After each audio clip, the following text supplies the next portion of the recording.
Welcome home to USA Global TV and Radio, a place where dreams take flight, with authentic storytelling, diverse perspectives and meaningful conversations, where global stories unite and bridges are built beyond all borders. Discover world-class education, entertainment, hope and inspiration.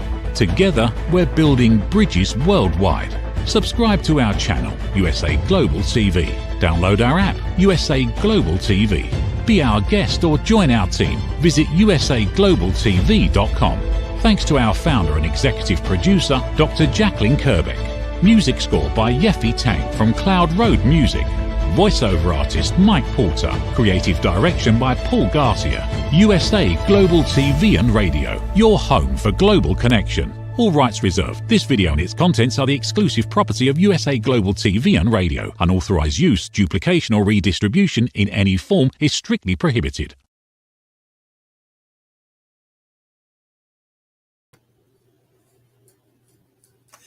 Howdy all, Red O'Loughlin here. We're on the Corner Bookstore on the USA Global TV and Radio Network. When I'm not a TV host, which happens every Thursday, I have 3 shows back to back to back. The first one is this one. Next show is called The Wise Ones, and then I finally have another show called Talking Heads. And when I'm not doing the TV shows, I research the human body at the cellular level, chemically speaking. I look for cause and effect relationships, treat a cause, fix a problem, treat symptoms, and you'll always be treating symptoms. I specialize in longevity, age-related diseases. That's what I write about. That's what I speak about. I also help people get their books written. I also help I got 50 plus books that I have done for other people. I just got one done here last week for a local person here in the United States in Mississippi. And last month I did one for a guy in Dubai, and working with another one right now. Anyway, lots of things going on in my life, but today the show is about Jacky Ragnarovna. I hope I said that right. Ragnarovna. Anyway, Jacky is a little different than most of our authors on the show because she's a content creator. She has quite a few, about 450 plus videos on YouTube. And so please welcome Jacky. Join me up here on stage. Thanks for having me, Red. And Ragnarovna, it's wonderful to hear how many people try to say it in their various ways. But I have lots of problems with people with my last name, and I think it was pretty simple, but for whatever reason, it becomes very difficult. But the issue today is you create content, but you don't create content on paper and sell it as a book. You create content in a video world. Yeah. Is that a fair way of stating it? Yep. So with YouTube, there's a lot of there's a community of people who love to get together and talk about the books that we read, and people step up and make videos to kind of lead the discussion. And when I started the channel because I found myself having lots of thoughts about books, but not a lot of people to talk to. So it was like I couldn't talk to the greater world in general and see who's out there, who's listening. And I've been able to connect with people. Mostly it's the US, but now around the world too, of just we like an author and we share thoughts.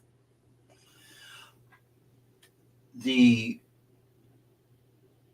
process you go through is similar, I'm sure, to what you would be doing if you're writing a book. Because you have a thought you want to get out. And in your particular world, you specialize in fantasy. Is that correct? Yes. I compare it like to article writing, where it's basically I do weekly videos. So every week I sit down and I'm like, okay, what do I want to write about? Do I want to do a book review? Do I want to theorize? And how do I take my viewers along with me on my process of review, on my process of why I think such and such thing is going to happen in the next book, and really analyzing myself of like, how did I reach that conclusion, and then writing it out and bringing people along for the ride in a fun way, I hope. What sources do you use?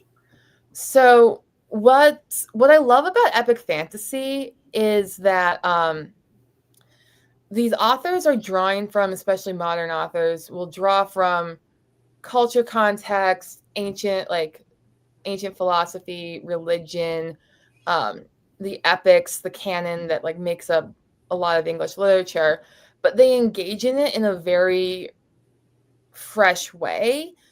And so a big series that I reviewed is called The Stormlight Archive by Brandon Sanderson. And it just came out with its big 5th book. It's like the midpoint of the series, kind of mid-season finale, as it were. And going into this book, there were lots of questions about how it ends. And I'm reading his book seeing like, this reminds me a lot of Dante's Divine Comedy. And heck, this building he's just made looks a lot like Dante's Mount Purgatory. And at the end of Dante's Purgatorio, the mentor gets thrown off the top of the mountain and goes back to hell so that the pilgrim character can ascend to the heavens. So I'm like, I think that's how book 5 is going to end. And then you'll have to read to find out if I was right, but I'm kind of bragging about it here. So subtextually spoilers, but yeah, it was very gratifying to see my thought process get proved correct in this particular instance. Other times it's just kind of building off of tropes and feeling where the author seems to be going and then taking the viewers along with me for the ride. Do you consider Dante's Inferno to be a fantasy?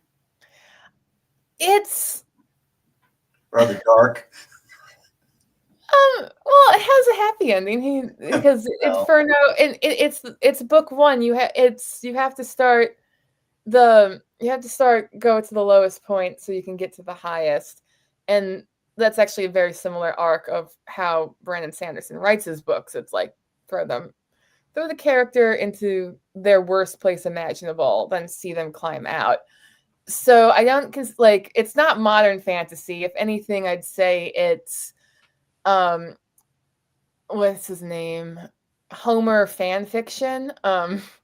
Fiction, definitely. But yeah, it's but he sets a lot of tropes or molds of the hero's journey, the epic, what is the lowest point. Like he sets the roadmap for that, and then modern epic writers take that, epic fantasy writers take that, and then they're more involved in like, okay, how do we make these characters approachable to a modern audience? How do we make these characters empathetic to a modern reader? Dante doesn't care about any of that. He's got an agenda and he's going to take you there. He's not trying to make, well, he makes himself sympathetic, but the people that you pass by on the way aren't, either they're supposed to be sympathetic or just amazing. Whereas like epic fantasy, I see as like they go out of their way to make the villains sympathetic, or at least that you can empathize with them. So that it really helps broaden the reader's ability to empathize with people, which is what I really enjoy about engaging with this fandom, as well as you have people self-selecting who want to empathize and connect with others. And I try to make my channel to be a bastion of, I'm here, let's talk, let's empathize, let's disagree, but also politely. So yeah, I found Dante's Inferno interesting because it's originally written in Italian and it's a poem, and so you have the rhyming in Italian, but you can convert that to English. I had to look at a lot of the footnotes to get, okay, what does that really mean? And it was difficult on a good day, but anyway, it was something that I'm glad I did go through and did so. But when you're scripting out next week or next month, how far out in advance do you kind of figure your content for? I'm kind of a procrastinator among YouTube. I do mine week by week. I've tried to do them month batches, but it's just kind of like I do one project, I see it done, and then I need a day break, and then I start the other one.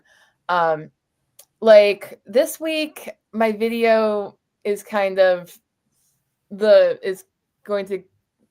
week I'm publishing this week is about who a mystery character might be. I have 3 theories based off of 3 different tropes and archetypes that we see in fantasy and how it might apply to this character. So that's one thing. And then I found myself during writing this video kind of obsessing over the question of, okay, this one character is from this place, but because the books are very interconnected and spatially spread apart, and so it was this question of like, how could she exist in this future date to be basically a second character's wife? And so I got into that just thinking for myself. I'm like, could she be alive then? And then working for myself, like how the magic system works, how he's explained it. And I'm like, oh yes, she could. So then I ended up I recorded that, and then I had to cut like 6 minutes out of the video because I'm like, I just go on and on and on about the magic system for 6 minutes that has nothing to do with the rest of the video. So now that's the basis of next week's video.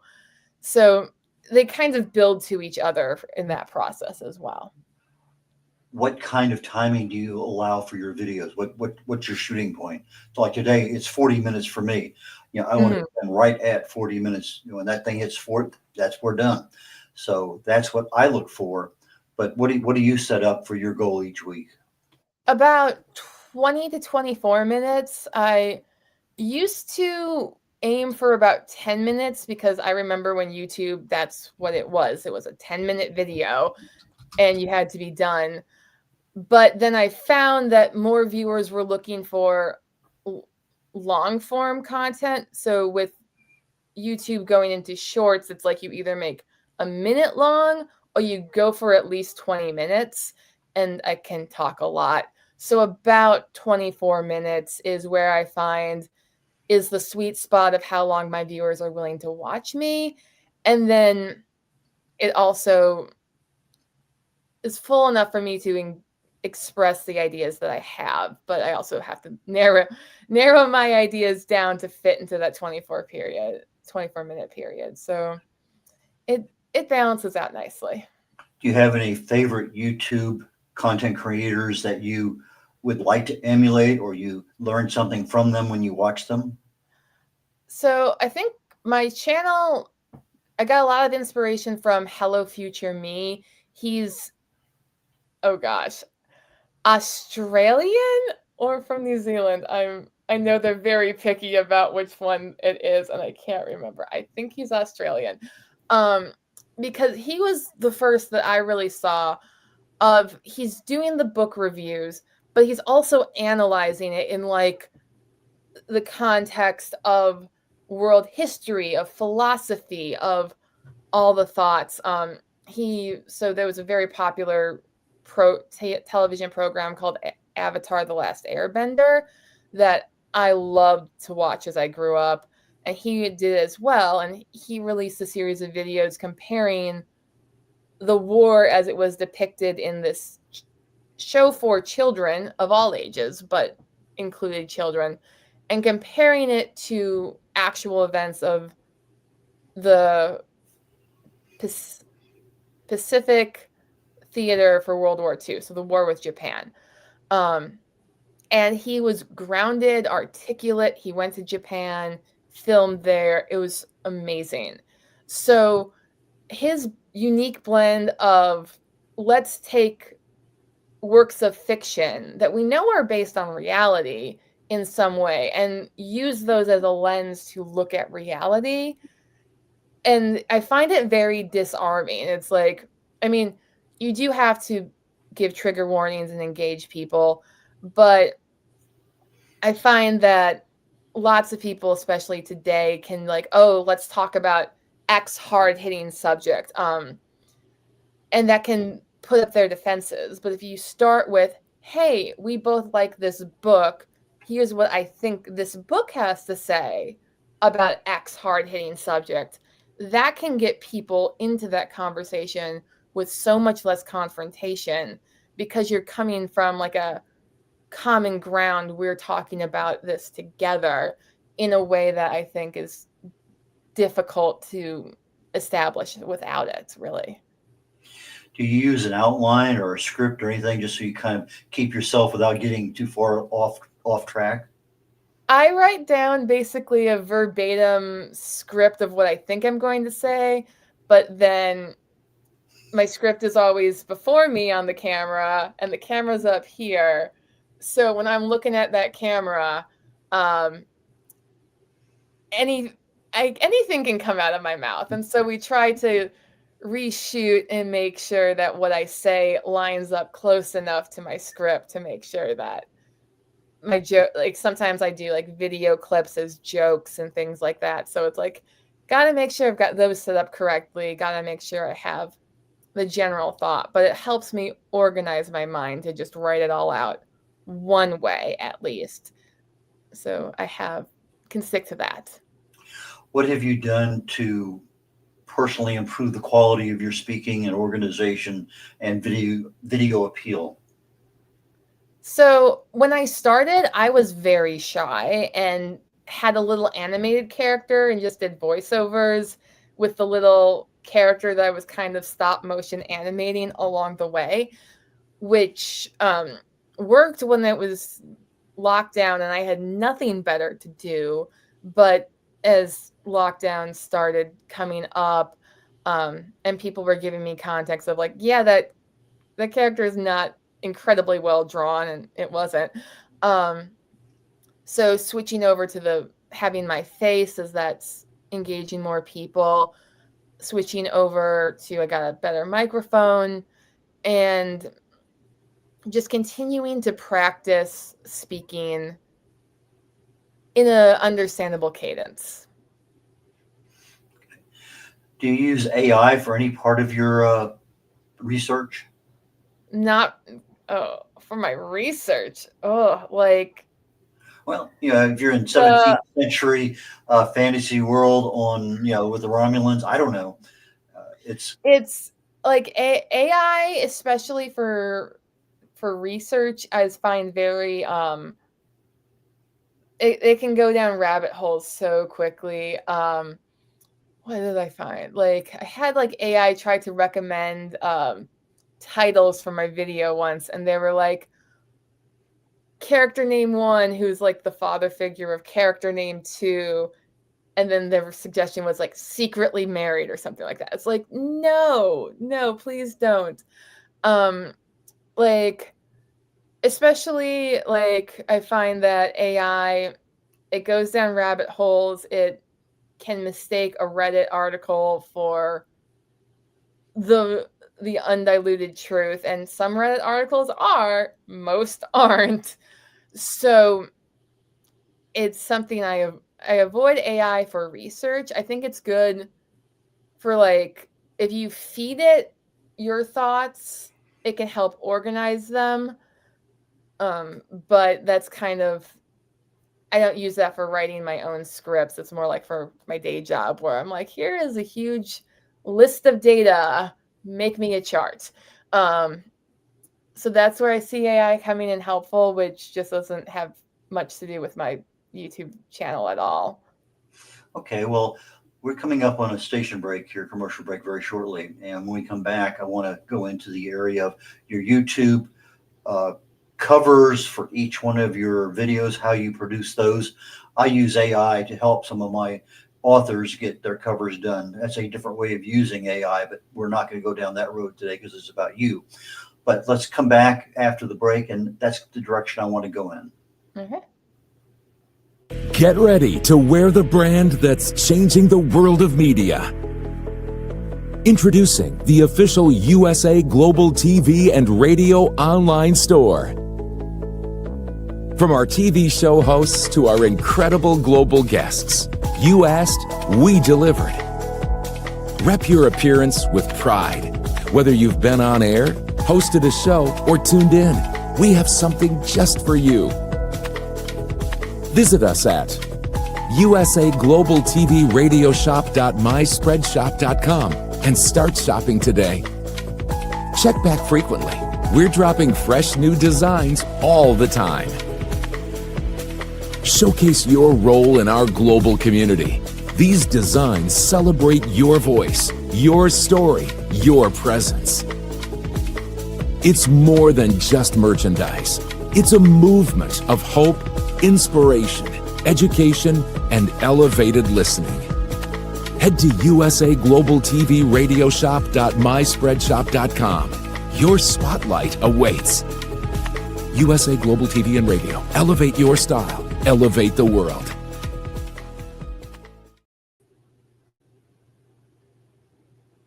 Red O'Loughlin here. We're on the Corner Bookstore on the USA Global TV and Radio Network. My guest today is Jacky Ragnarovna, and she is a content creator on YouTube. So, Jacky, please join me back here again. Hello again. We were just going down the road of each one of your videos has its own, I'm going to say cover image, cover Thumbnail. image. Thumbnail, that's the word. Anyway, you create each of those yourself? Yes. Actually just hired someone to help me create the video coming out this Saturday, because I don't have the best click-through rate, but trying to keep to the principles of having a headshot with an expression very big so that everyone can see it, and then like a photo or a fan art of the topic of the thing, of the video, if it's a known character, and then just a quick like 2-word phrase of what's it going to be about, so that people can see it quickly and decide whether or not they want to click. I went to a YouTube training session not quite a year ago, and the thumbnails that you're talking about was one of those. You have 5 different kinds or so. If you're in this genre, this is what people expect or like or see, and this is what makes them click into that video. And I thought it was a pretty decent psychological assessment of people that like sci-fi or romance or whatever the video is about. They have a certain predilection of what they're there for. And so when I'm looking at yours, I see various things. Obviously, you have your shiny face and expression depending on what's going on with that particular video. And so I was just kind of curious, is that Canva that you're using or some other software? I've used Adobe Photoshop. They're great with because generally my expression is coming from the video I just shot. So I take a screen shot and then I need to get rid of all this wonderful set behind me to put me on a blank background, and then they're also helpful with that. So yeah, Photoshop, and about 20 minutes is about what it takes for me to make a thumbnail. Okay. Do you do your own shorts? I do. Yeah, where I'm finding I use for shorts more is in my long form content. I used to put a lot of video clips in to underline something that I thought was a funny joke, but I'm finding that long form viewers don't like that as much. So rather than insert it in a longer video, just kind of take that joke out and make it into a short and try to give the context for it. As this week, I use a scene from Santa Claus 2 about a character discovering he has to get married to refer to a situation that a popular character is going to be in. So because that is the title and content of my long form video, but rather than have that short as part of the video, just made it its own thing. How do you market yourself? So mostly it's just through connections on YouTube and through Instagram mostly now, and Threads. The appearing on other people's threads, talking to other content creators. I don't have a paid. I don't pay to advertise my channel yet. Trying to work towards like a revenue neutral situation right now. So mostly it's just showing up to maybe conventions, speaking on the panels, and then just talking to other fans. Do you have any merchandise you sell? I have stickers that I give away at conventions, with the hand drawn character that used to be the entire brand face of my channel is now just the channel icon. So I give those stickers away, and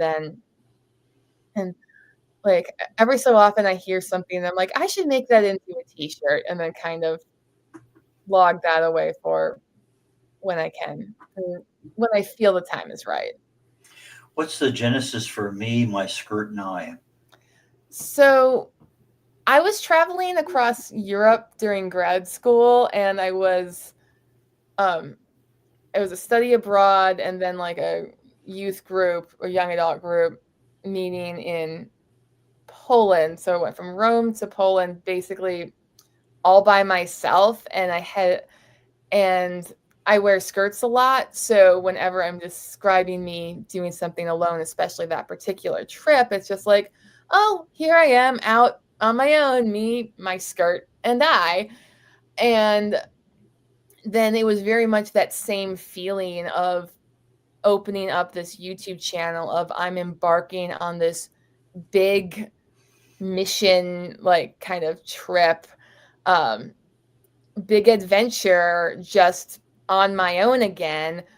And although I have become mostly a Brandon Sanderson style channel, I never wanted my channel name to be like a Brandon Sanderson fangirl. Like, I didn't want to be identified as that, because I do want to write my own books. I do want to talk about multiple various books.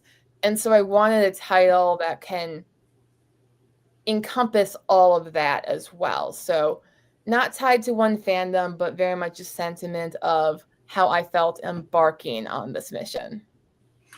How many books do you think you reviewed on YouTube over this time?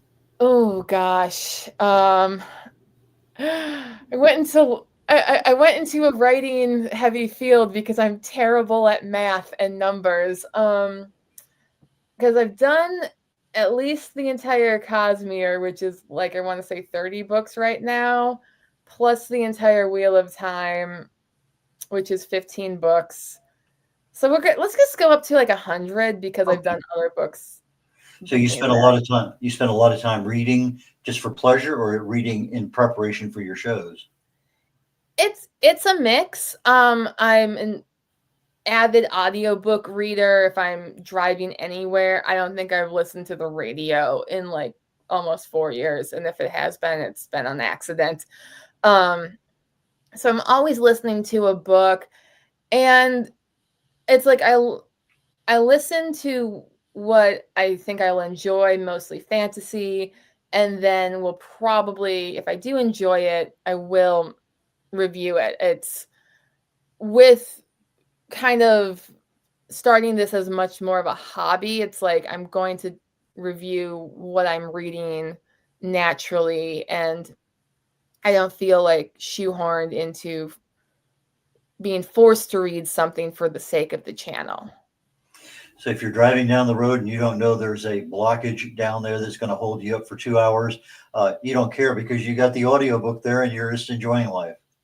Oh yeah, there's definitely where I've been like, I'm gonna take the scenic route home because this is like chapter 47 out of 50. This is the final chapter. Like, this is the final battle. Like, we're gonna go for it. Or there was one time I was driving from Minnesota to Colorado to meet my family, and I was just in the car, just totally engaged. And I called my parents. I'm like, yeah, I'll be there tonight. I can make it. And then I stopped for gas and had to like get out of the audiobook headspace, and then was like, actually, I am exhausted and should probably stop operating a vehicle. So I had to recall them there. But yeah, it's definitely makes driving so much more enjoyable, I find. I was listening to a audiobook, and we were driving through Atlanta, and the book was in the Pantanal part of Brazil, and they were in a plane, and the guy was talking about being thrown up and down and back and forth in the rainstorm and the thunder. And that was exactly what was happening to me as I was driving. The thunder would be there, and we'd be turning, and I had to turn it off because it was reinforcing everything that was actually happening to me in real life. Just very coincidentally, it just after about 2 minutes, I couldn't take it. It overloaded. It was just really and truly amazing how the senses can just get so involved with what's going on. Yeah. My wife was driving back cross country many years ago, no radio, and she ended up driving into a hurricane she didn't even know existed because, she's there for 15 hours driving that day, whatever it was, at point A to point B. It didn't matter. But the water got so high, but she said, she just got behind a truck and stayed there for hours. And, when they left, she had to find another truck. But anyway, it's interesting how we develop our preferences for driving and listening and whatever. But your viewers, what was your feeling like the first time you saw 1,000 views on your YouTube channel?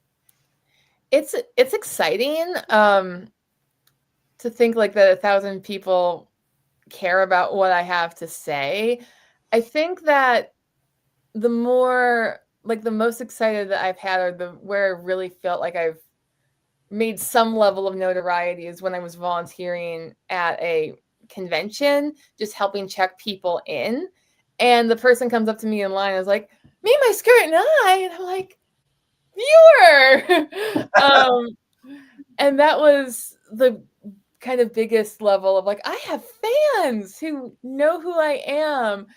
And yeah, seeing that little blue line they give you on YouTube go up, like with my friends, it's like they know that it's like I try not to define my self-worth based on my views. But if I'm having like an average week, but that blue line is up there, it's a great week.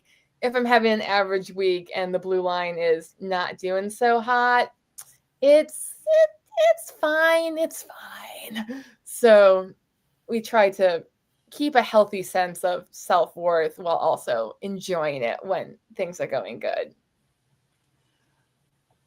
I checked just before the show. You have almost 3,000 subscribers to your channel. That's pretty impressive. Yeah. How would you identify your typical viewer? So right now I think most of my audience is pretty good mix of male and female. Epic fantasy tends to skew more towards the male audience. So the fact that I'm a woman out there speaking about this is interesting. It's different. And that I'm talking about it, like I can, in one video, I went from like Einstein's theory of relativity to like the tropes of like romantic genre of relationships, and explaining how both can be at play in a single relationship of these characters. So I think my viewers are coming to me because I have such a wide range of sources that I'm pulling from to pull together and make a comprehensive theory. I'm not just stuck in like the science land or just in the trope land. I try to combine both, or just the philosophy land, because it's in there. But what I think we all like about these books is that the author combines all those things. So when I'm making my videos, I'm trying to combine all of those things in a recipe I think emulates the author that we're discussing. So I think that's what my viewers are looking for. And then they also enjoy my sense of humor as well. Okay, so for authors, they have a series that they go through.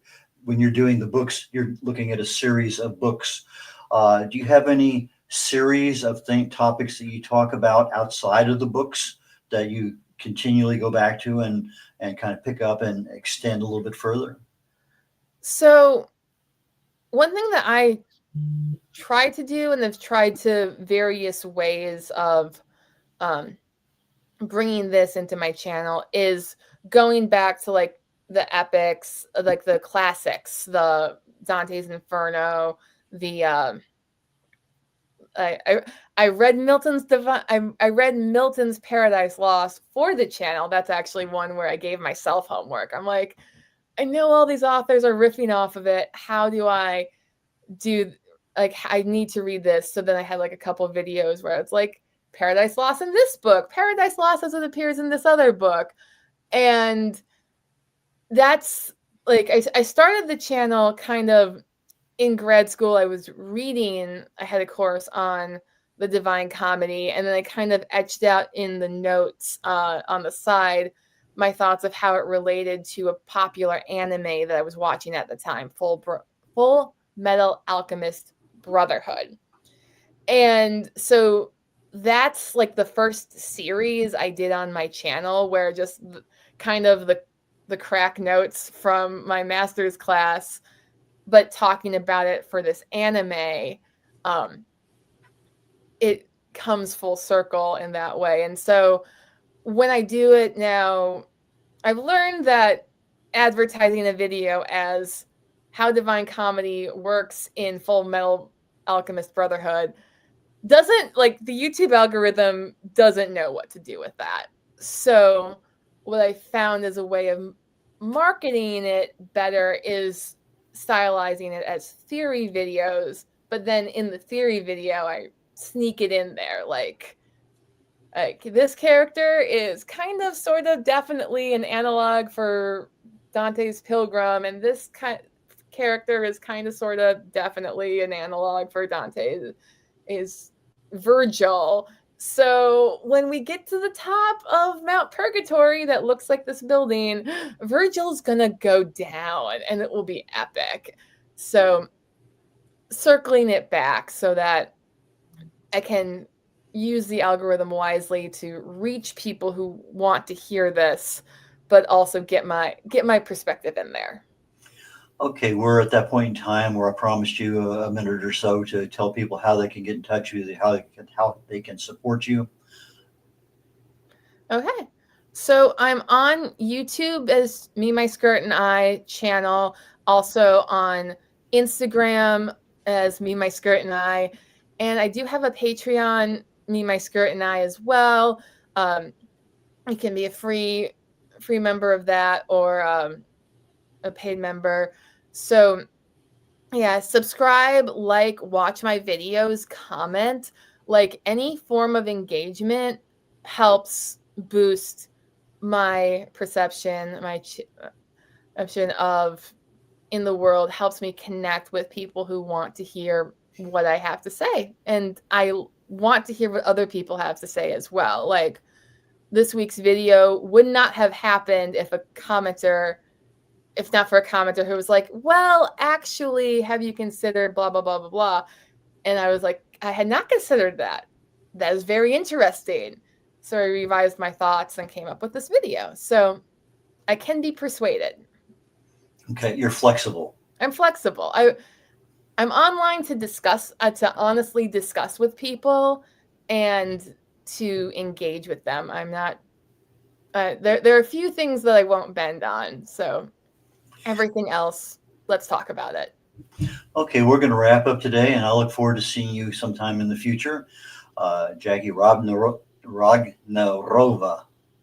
And anyway, so please, thank you very much. I really enjoyed our conversation today, and I look forward to our next endeavor together. Awesome. Thank you. Red O'Loughlin, we're concluding the Corner Bookstore today. My next show is called The Wise Ones, and my guest today is Bill Brown. For 30 years, he was the play-by-play announcer for the Houston Astros. He's retired, and he'll be my guest. So please join me next week. Take care, y'all. Bye now.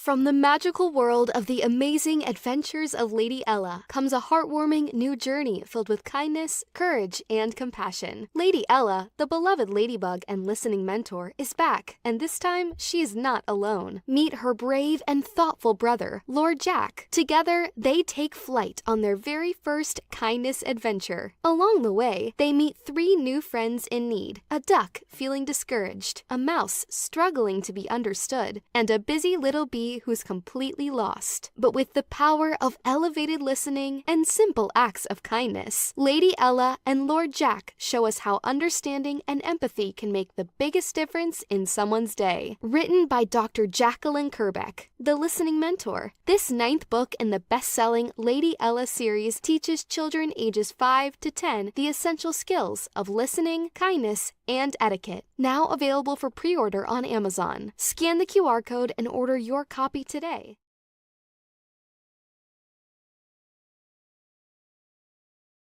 USA Global TV and Radio proudly presents Tracy Cram Perkins, a dementia caregiving survivor teaching how to balance care with peace of mind.